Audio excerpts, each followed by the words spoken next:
All right, so tonight as we talk about Joseph, this is Joseph, the son of Jacob. So we'll mostly be talking in Genesis chapter 37 through Genesis chapter 50. So as we talk about the character study of Joseph, one thing to think about just as context is where does Joseph fall in the global picture of the Old Testament? So in my mind, I kind of have the patriarchs, which is Abraham, Isaac, and Jacob. And then for whatever reason, my brain can skip a lot of time to Moses. So I can think a lot about Moses and the plagues and the Hebrews in Egypt as slaves. And I don't really consider thinking about how did all of those Hebrews become slaves in Egypt? Why are there so many slaves in Egypt? And if you go back and read, the answer is Joseph. So Joseph is the reason why all of the Hebrews are in Egypt and eventually why they all become slaves. So Joseph rises to power. He solves the issue of the coming famine. And then when his family comes, he welcomes his entire family to Egypt. And it's when his family's in Egypt that they begin to grow and multiply, and then baby Moses is born. So that's just a little bit of context to help you put Joseph in the big picture of the Bible. And then also just starting to think about Joseph's family history. So when we pick up the story about Joseph, a lot of us will probably think about the multicolor coat, and that's when he starts at age 17. But he has a big family history before 17. So when I was getting ready for this study, one of the things that I was doing is thinking about putting myself in Joseph's shoes. Let's say you're a 17-year-old kid, 18-year-old kid, and you have to describe to somebody what your family's like. Describe what your family's like. So Joseph, you would say, my dad is Jacob. My dad has 4 wives. My mom is one of my dad's wives, obviously, but I also have an aunt, Aunt Leah. She's also my dad's wife. My mom has a slave, and she's my dad's wife.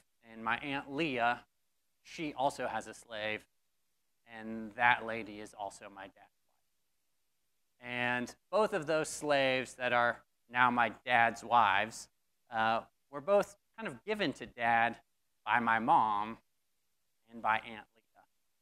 And it was given to them in kind of a fit of jealousy, that Aunt Leah could have kids and my mom couldn't, so mom gave Dad his or her maidservant, and then Aunt Leah, she got jealous, so she also gave Dad her maidservant.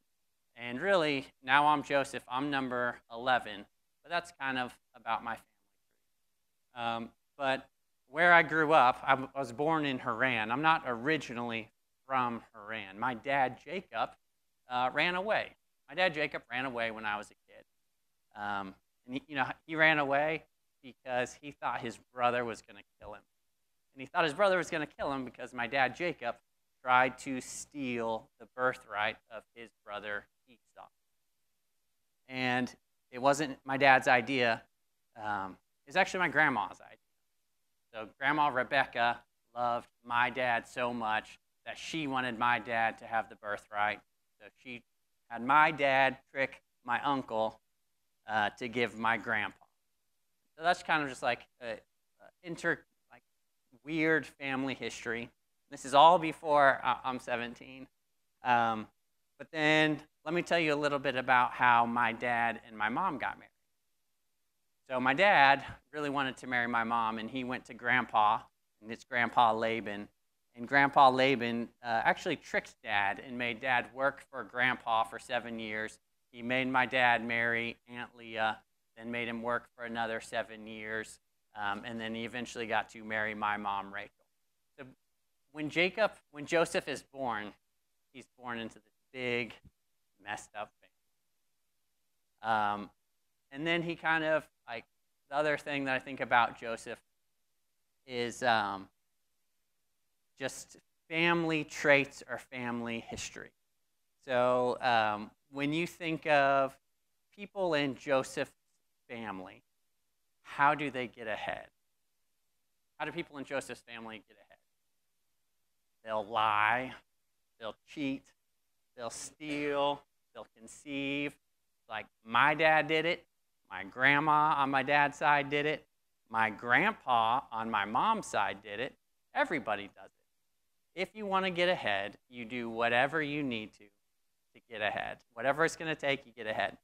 But one thing that amazes me about Joseph is he breaks that. He breaks that completely.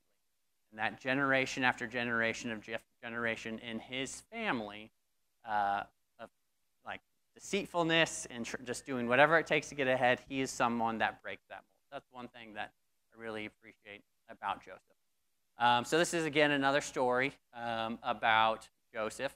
This is Joseph. Joseph is alive. Joseph's alive when his dad, Jacob, is going to go back and meet Uncle Esau. So when Jacob is going to go back and meet Uncle Esau, we can pick up the story in Genesis chapter 32 and Genesis chapter 33. But essentially what's happening is Jacob is so afraid of going back and meeting Esau, he's convinced that Esau is going to kill him. And so think of before you're 17 years old, having a family memory of your dad panicked about going back to meet Uncle Esau. And so dad in a tizzy is separating out the family of like, here's half of my family over here, so if Uncle Esau kills you all, that's okay. I still have this section of my family. And then also what the dad does, Jacob does, is he also kind of lines up when he's about to he sees Esau coming forward with 400 men. Jacob lines up his family, and he puts the maids and their sons first, and then Leah and her son second, and then Rachel and Joseph. So when I think about that, I just think about a chess piece. Just like the maids, they're going to be the pawns. Then Leah and her sons are going to be whatever those pieces are, the next most important pieces. And then Rachel and Joseph are the king and queen. And so even before we pick up our story of Joseph being the favored son, you can just see how early family memories and early family history has set this up to be Rachel and Joseph are the favored ones. So that is just a long, kind of long history, but as we get into the story of who Joseph is, I think that's important to have in the back of our mind. So Joseph is born into a family that is a total mess. Jacob, his father, hasn't done anything to help him. Jacob kind of put Joseph in a terrible position by, from the time he was born, putting him in a favored position. So when we pick up our study in Genesis chapter 37 and verse 4, we read that his brothers saw that their father loved Joseph more than all the other brothers, and so they hated him, and they could not speak to him on friendly terms. So when I think about hated, I think brothers and sisters a lot might not get along, but to have your family, to have your brothers and sisters hate you, absolutely hate you. And so by the time that you turn 17, the best idea that they have for you, we have two ideas of how we're going to deal with this brother that we hate.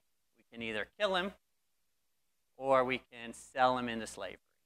And so the idea of selling him into slavery, to me, it's like, well, at least the benefit is we get paid some money. He's pretty much dead to us, but at least we get the benefit of getting some money back. So that's how Joseph's life is starting. He starts off as a favored son. His brothers sell him into slavery. And now we get into some top character traits. All right, so number one of my favorite character traits about Joseph is perseverance. We can turn to Genesis chapter 39 and read verses 1 through 6.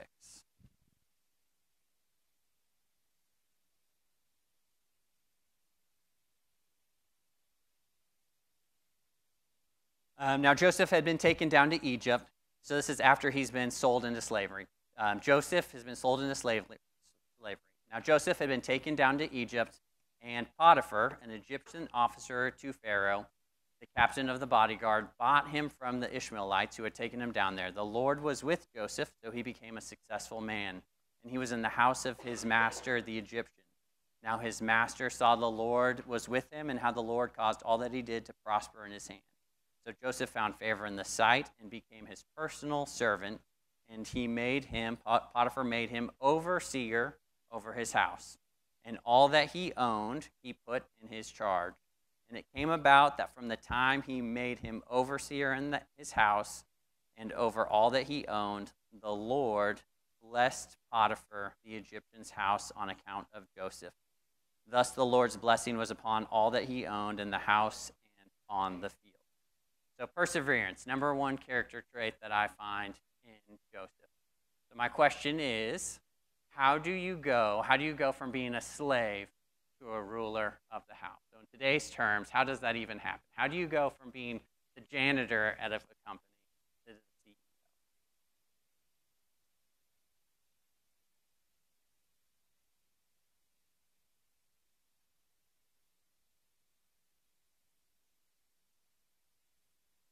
Yep.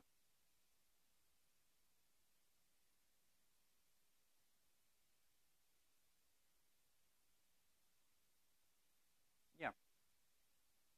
Mm-hmm. Yep.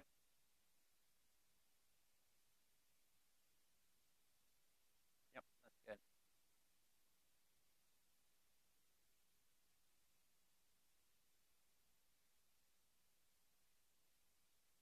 Okay. Yep. Wonderful. Good attitude and faithfulness.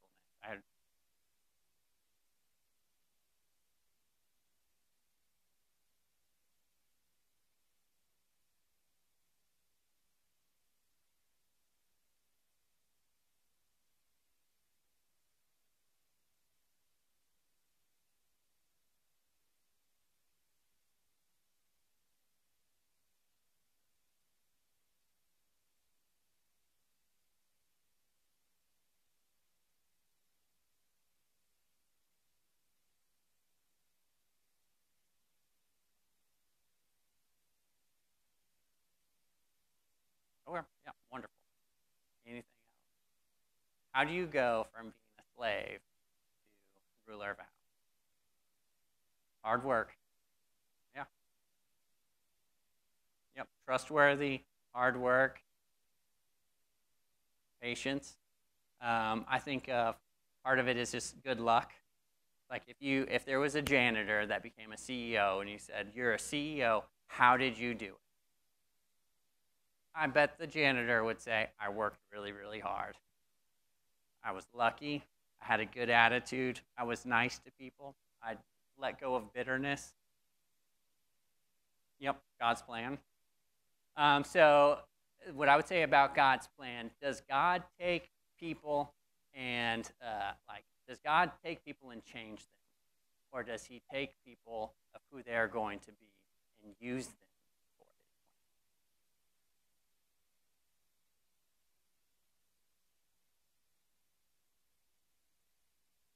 Yep.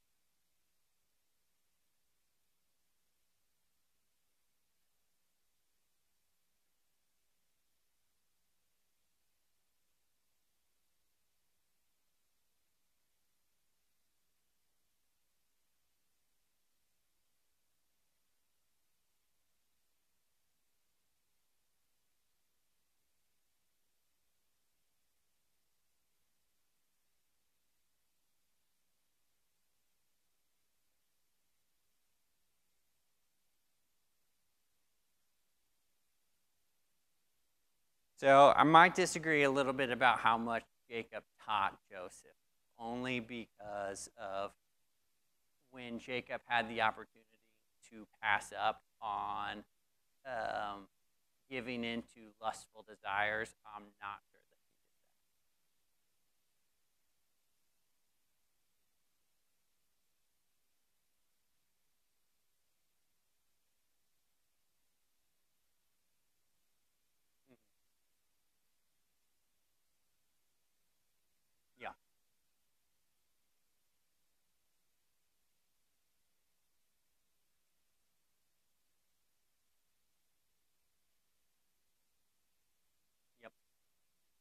Yep, I would definitely agree. All right, so wonderful feedback. Thank you. So one thing that I picked up on Joseph, or this is what I would call Derek's thoughts, but one thing that I can learn from Joseph, what others have done to you, whatever the others have done to you, does not define who you are. I think Joseph could hold on to the bitterness of what his brothers had done to him for the rest of his life and use that to define who he is. I think it's pretty easy to think I can never, things that people have done to me. Sometimes I've used those as an excuse of why I can't move forward because this person did this to me. And Joseph is an example of how you can let go of that. That if anybody has an excuse of reasons to not move forward, Joseph would be one of the people on the list. And yet, time after time after time again, he's falsely accused of rape and sent to jail. He rises to the top. He's forgotten in jail. He rises to the top.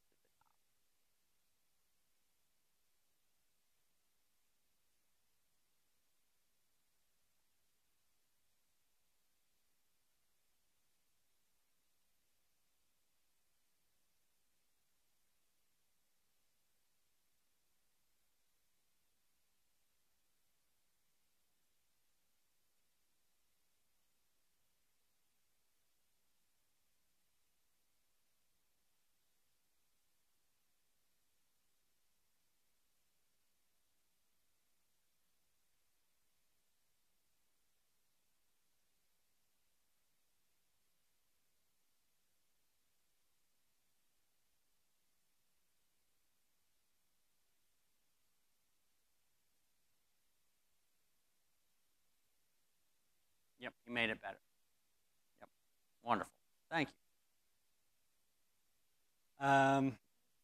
All right, so he does not allow his circumstances to define who he is. I think that is a wonderful lesson for us to all learn.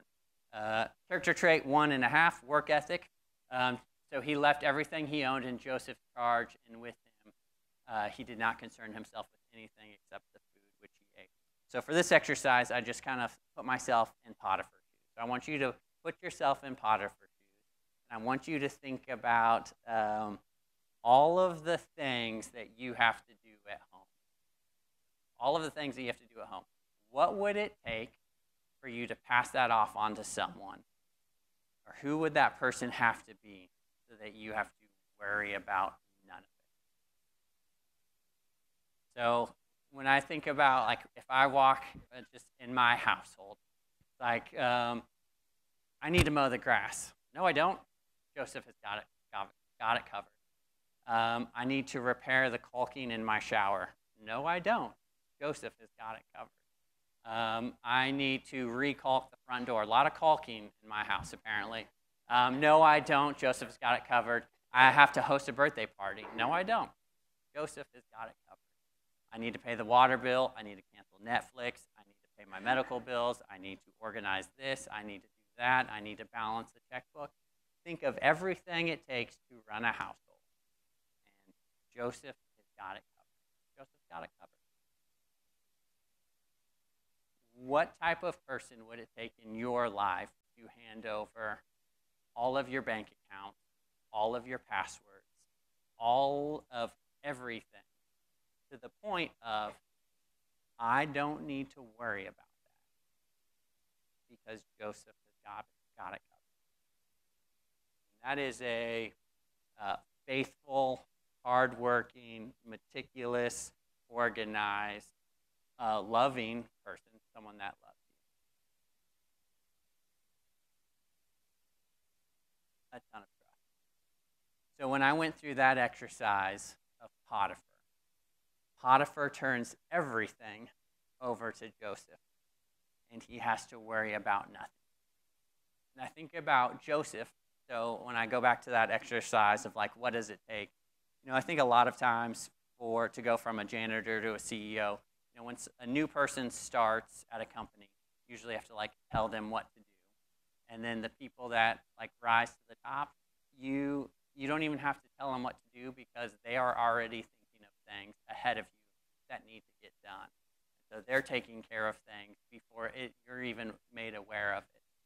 And so not only does Potiphar doesn't have to give Joseph the list, there are things that Joseph is taking care of that Potiphar doesn't even know are going on.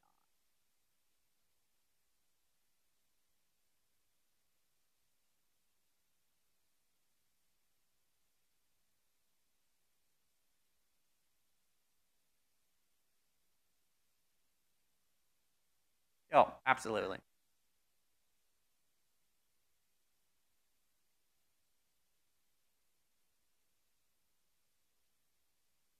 Yep.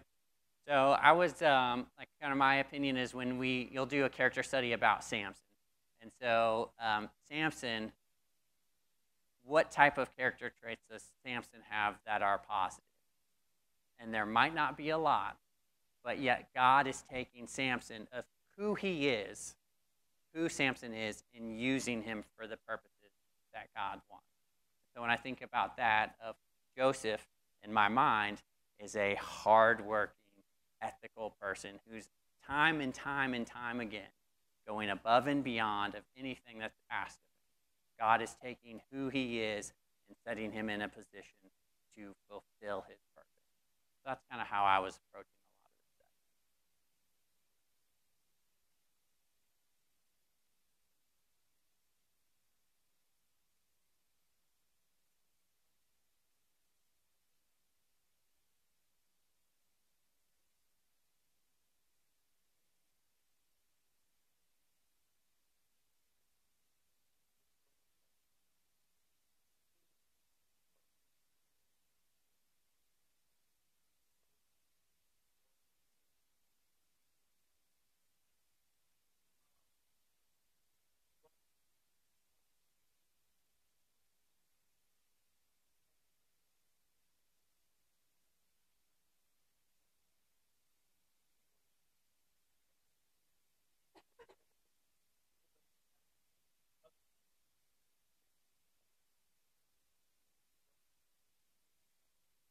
Mm-hmm.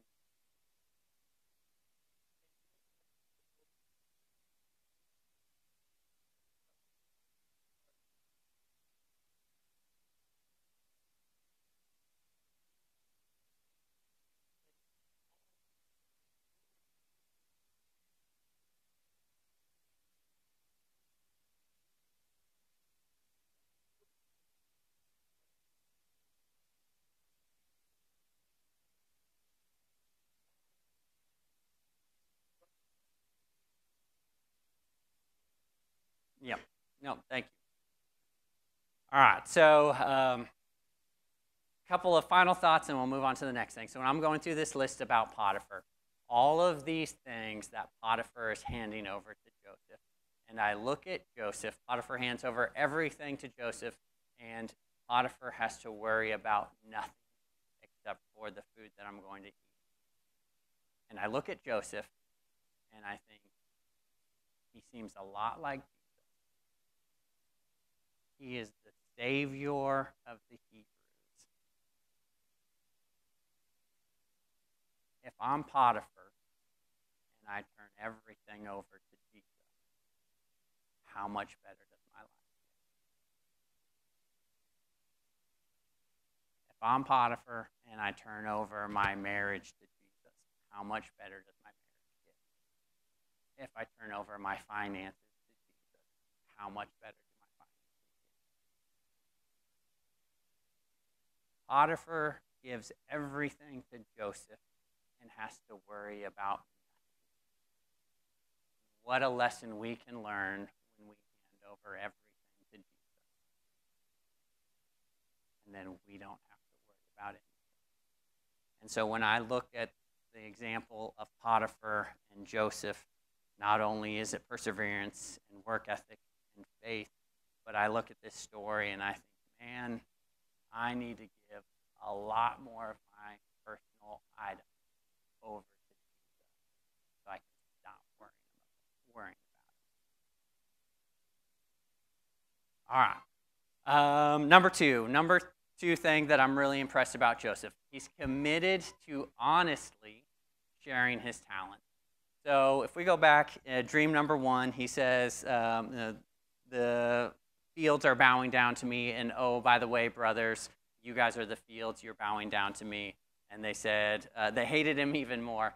He then has another dream that the stars and the moon are bowing down to Joseph. He goes and tells his mom and dad. His father even rebukes him. He is like telling these interpretations of the dreams. It causes his father to rebuke him and his brothers to hate him so much they sell him into slavery, and they are plotting to kill him. Fast forward, he's at Potiphar's house. He's falsely accused of rape, and he's thrown into jail. And now you get a couple more dreams.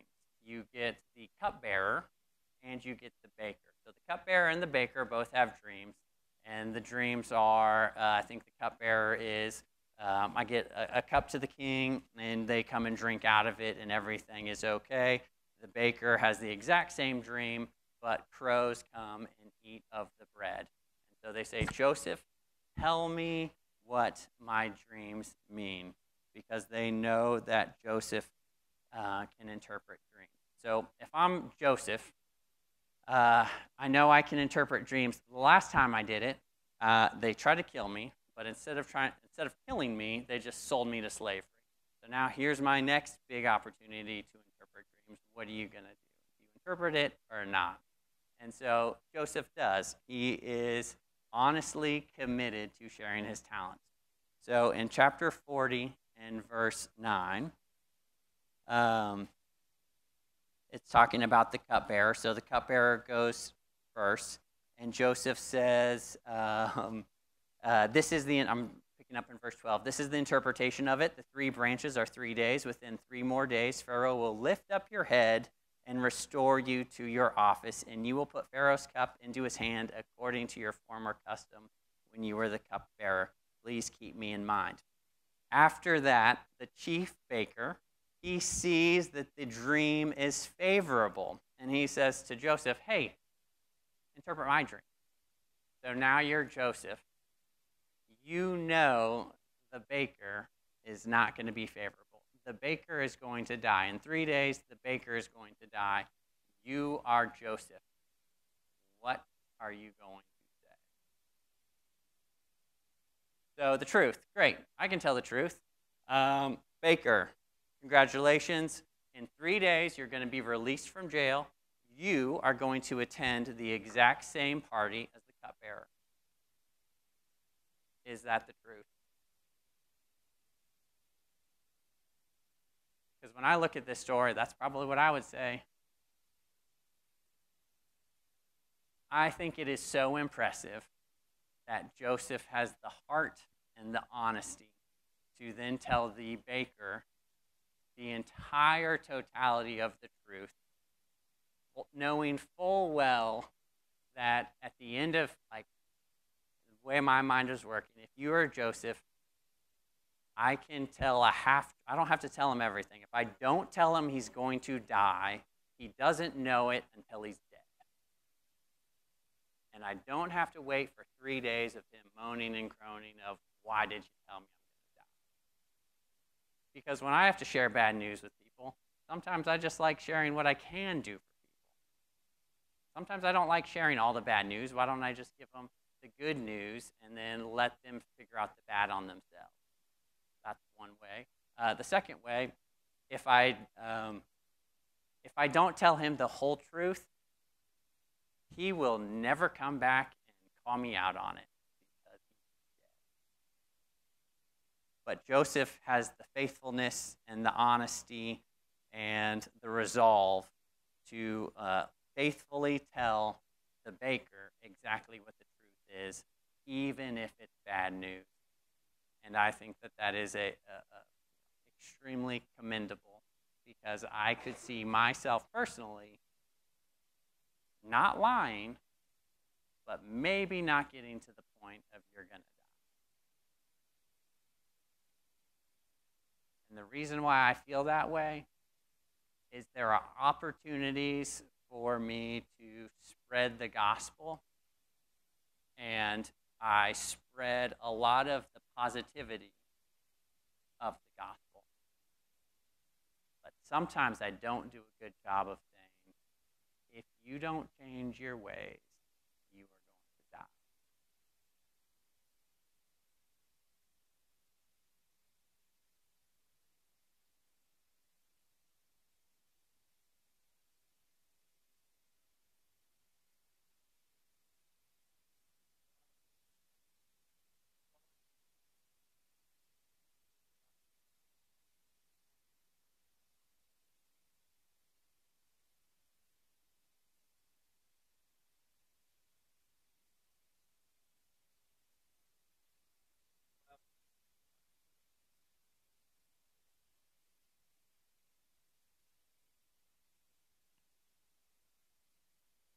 So I completely agree with you. So I'm not saying that's the only way that we should do it. What I am saying is when I look at Joseph and I look at the opportunity he had to not tell the worst bad news, I am very, very impressed that he told him exactly what the truth was, no matter how hard it was going to be, knowing full well that the next 3 days was going to be miserable for the baker. And I think that that is very commendable of Joseph's character.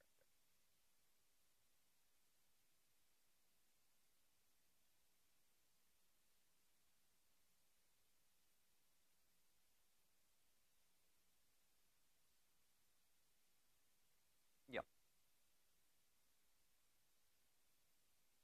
Yep.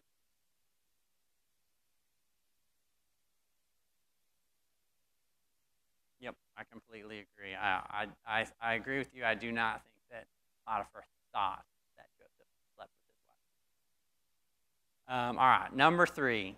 Number three, one of my favorite characteristics of Joseph is looking to forgive. So let's turn to Genesis chapter 41.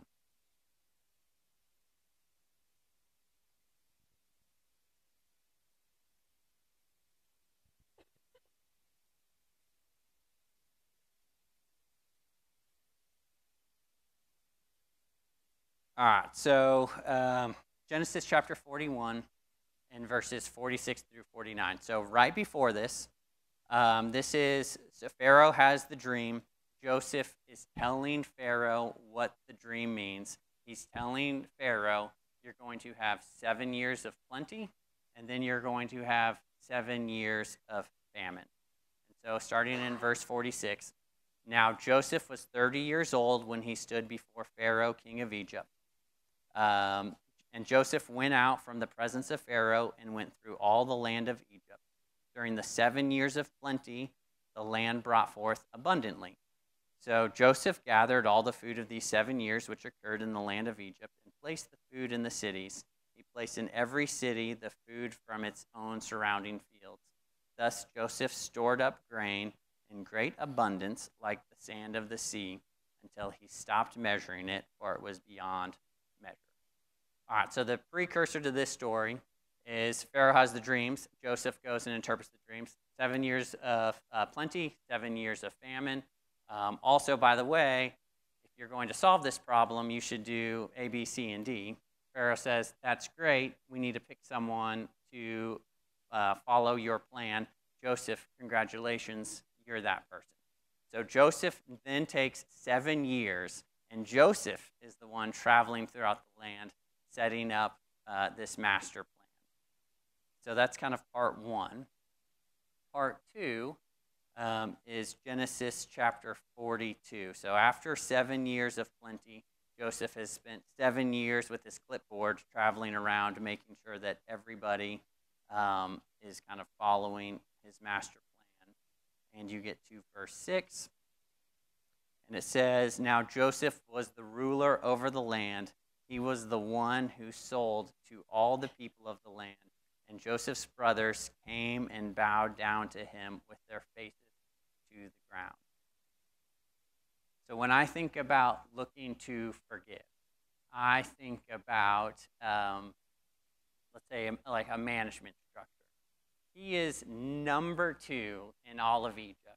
and he has this master plan of how I'm going to spend 7 years traveling around with my clipboard, making sure everybody is following my plan. Because I want to make sure that I have enough grain for the first 7 years, that I have enough food for the next 7 years. So once the famine hits, I want you all to put yourself in Joseph's shoes. You're second in command of all of Egypt. You're the head honcho. Do you think that Pharaoh is telling Joseph of anything to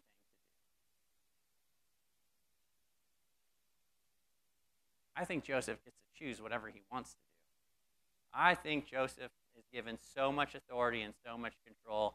He has spent 7 years setting it up, and now the time has come. He gets to do whatever he wants to do. He gets to be in whatever position he wants to be. You put yourself in Joseph's shoes. The famine hits. What do you do, and what job do you take on? Bill. All right. Bill, would you stay in whatever local Egypt was, or would you keep traveling around? All right. Josh, what would you do? All right. Scott, what would you do? That's all right. Him. So if it was me, I'd still travel around. Once the famine hits, if this is me, I spent 7 years traveling around making sure all of my storehouses were big enough. Famine hits, I'm still traveling around to make sure that people aren't stealing. I'm making sure that people are honest. I'm making sure that as after year one, have I only lost 1 year worth of grain? I'm still trying to go around managing the entire process, because I spent 7 years traveling around setting it up. And yet, Joseph is in a position where he's waiting and watching for foreigners to come into the country. He is at a spot where he's watching the people that are coming from outside of Egypt into Egypt. He has completely stopped his traveling. He stopped his counting. He stopped his clipboarding. He is watching for people coming into the country. And what he's doing, in my opinion, is he is looking for his brother. He spent 7 years setting it up, and once it hits, he's posted himself at a spot where he can, I know for a fact that if I'm here watching them, they have to come to me. And I'm going to be in a spot where they have to be in my presence at my feet. And he could have chosen to be anywhere. And yet, in my mind, you do that for 2 reasons. You do that because you want to prove to them, like out of vengeance or spite, look what you all did to me. You sold me into slavery, and now you're bowing at my feet. Or you're looking to forgive them.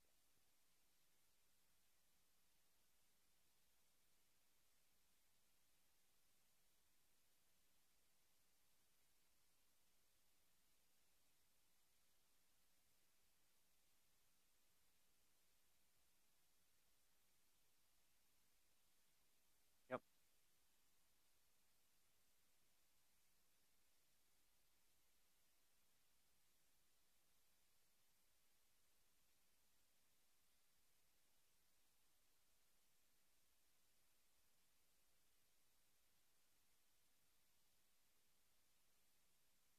Yeah. So I would say, in my opinion, Esau is the one who is like, he sees, and when I'm reading the text, Jacob is looking at Esau so scared of the fact that he's going to be killed and slaughtered because he knows what he did was wrong. He's bowing down, and as Esau's getting closer, and when Esau gets him, he falls on his neck, he kisses his neck, and he says, "Who is this wonderful family? Everything is forgiven." And Jacob is saying, "Please take all of these gifts." And Esau's like, you keep what you have.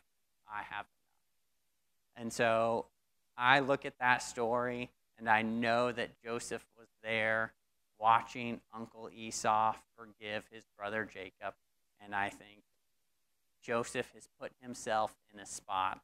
He has forgiven his brothers for so long that he's looking to forgive them.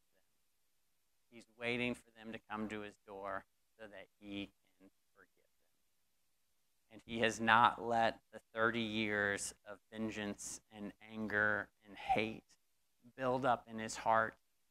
He has let it go so long ago.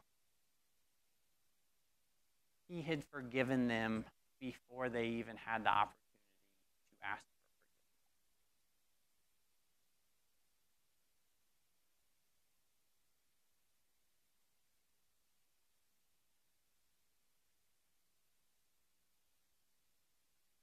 Long before.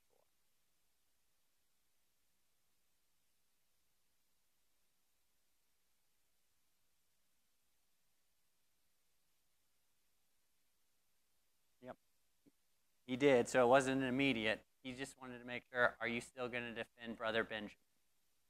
Are you going to go and protect Brother Benjamin? But what I would say is, even when he sent them home, he still gave them back all of their money. And so it's like, I'm still going to put you through a test, but I am never going to take anything that is a disadvantage from you. And that is not, in my opinion, a normal response for someone who has built up anything except for love and forgiveness to his brother. So when I look at how Joseph responds, and you look at his brothers, when his brothers come, and the first time that they see anything, immediately their brothers, they have guilt. Is God punishing us for what we did to our brother? So his brothers have 20 years of built up guilt and fear, and Joseph has let it all go.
Yep.